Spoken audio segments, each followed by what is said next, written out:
check the weekend paper, because this guy, Cody, will have the lowdown on that showdown. Oh, you see what I said? I don't write that. Hello and welcome to another episode of the Sports Hub Tailgate on CarneyHub.com. I'm your host, Cody Riedel, alongside Hub Sports writer Jason Ahrens. Jason, we're tailgating at the tennis courts today. Yes, we are, in preparation for state tennis that starts on Thursday and goes on into Friday. We've got Kearney High practicing behind us. They hope to put up a good performance. Troy Salisbury says they're playing the best tennis of the year right now, and he hopes that continues at the state tourney. Just a few items of note. You've got Jacob Larson and Ty Liveringhouse. They are number 9 rated, number 2 doubles team. So they will help lead the charge for the Bearcats down in Omaha starting on Thursday. Let's transition over to the prep football, what we usually talk about. Let's recap the game that you covered last week. Yes, I was in Shelton last Friday night as they took on Lawrence Nelson, and the Bulldogs got a big 52-6 victory over Lawrence Nelson there.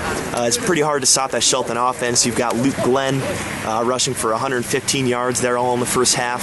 The opening drive for the Bulldogs, quarterback Clayton Stopcott, he runs around the outside for not just the first down, but a touchdown. He ended up with 2 rushing scores, and he also completed 2 passes, both going to David Mueller, both for touchdowns.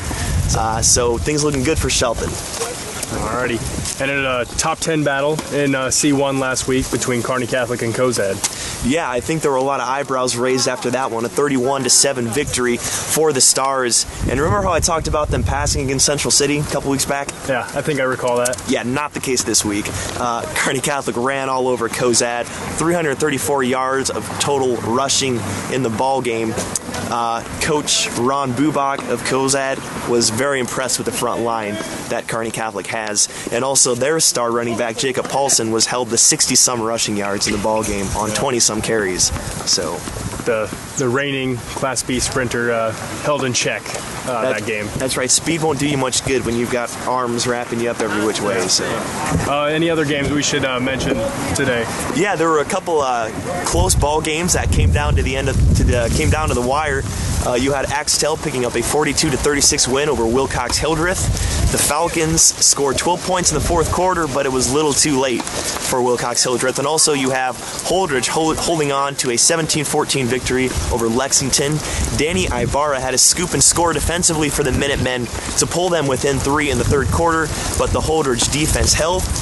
It was Brian Sunblade rushing for 2 touchdowns in the first half for Holdridge to give the Dusters the early lead in that one. A lot of good games. Got to be a lot of good performances. Don't have any props, but we're going to hand them out anyway. Yeah, we've got a trio of running backs this week. We'll start with one game already mentioned, Kearney Catholic. Thomas Connolly rushed for over 200 yards in a touchdown in the win for Kearney Catholic, leading that rushing attack. Also, you've got Axtell's Jordan Miller. He took over 20 carries for 133 yards and 2 scores for the Wildcats when they got that victory over Wilcox Hildreth. Finally, you've got Tom Sizikowski of Ravenna. He rushed for over 200 yards in a 34-6 victory over Wood River. Alrighty. Now let's move on. We're in week 7, I believe, of the prep football season. It's got to be some good games, a lot of playoff district implications going on this week. What's ahead on the schedule? Yeah, there are some pretty high-profile matchups coming up this Friday night.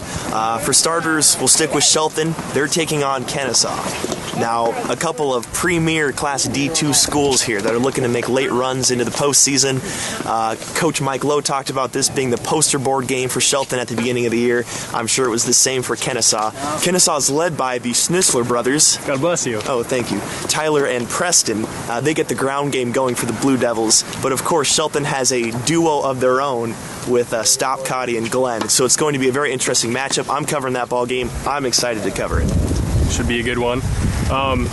Hometown team, Kearney High, also has a big game coming up this week. Yes, they've got Lincoln North Star coming to town, and let's face it, this is for the district title. Both schools, obviously, that's the goal in mind. Brandon Cools talked about that from day one.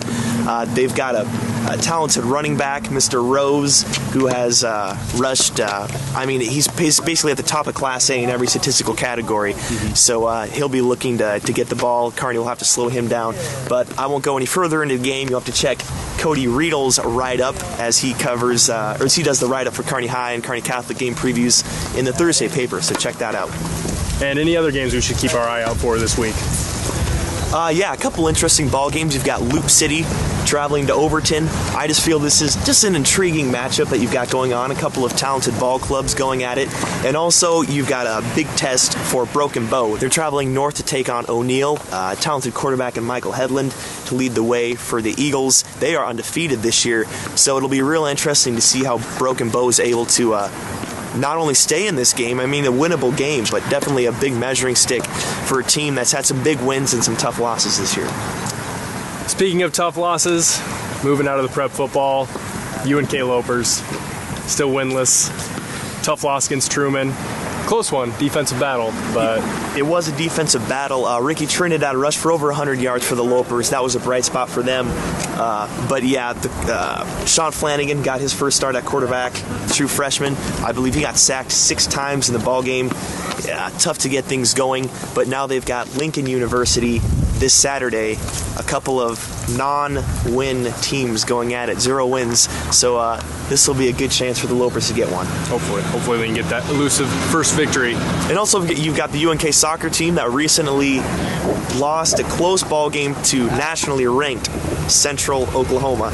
So I want to give a shout out to them. They're 6-1 on the season. So they're playing up to some tough competition this year.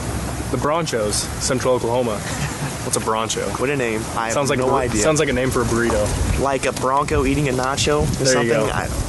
Anyway, that's our show for today. What should people do if they want to nominate someone for props? Tweet us. Pull out the old cell phone, open the laptop, give us a tweet. You can tweet us at JasonArns10 or at HubSports_CSF. If you've got a prop to nominate, like Cody said, or if you just got general thought on a game that you went to, you tweet at us and we can get it on the show. That's right. So, we want to hear from you. That's right.